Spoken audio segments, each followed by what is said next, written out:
কুষ্টিয়া-৩ আসনের সংসদ সদস্য মুফতি আমির হামজা বলেছেন, আমরা ১১ দলীয় সংসদ সদস্যরা যদি সংসদ বয়কট করে রাজপথে নেমে আসি তাহলে সরকার ২ দিনও টিকতে পারবে না।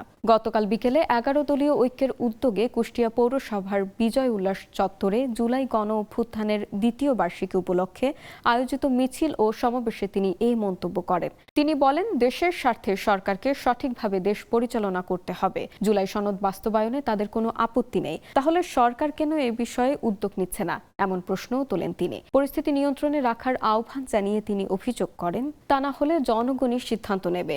এ সময় আল্লামা দেলোয়ার হোসেন সাঈদীর ছবিতে জুতা নিক্ষেপের ঘটনার নিন্দা জানিয়ে তিনি বলেন, এ ধরনের ঘটনায় জড়িতদের বিরুদ্ধে ব্যবস্থা নেওয়া উচিত। পাশাপাশি তিনি অভিযোগ করেন, এই ঘটনার পেছনে অন্য পক্ষের অনুপ্রবেশ থাকতে পারে।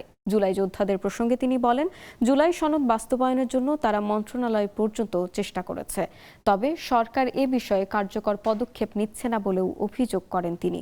একই সঙ্গে বিভিন্ন স্থানে চাঁদাবাজি ও দখলবাজির অভিযোগও তোলেন তিনি। সমাবেশে সভাপতিত্ব করেন খেলাফত মজলিসের কুষ্টিয়া জেলা সভাপতি মাওলানা আব্দুল লতিফ।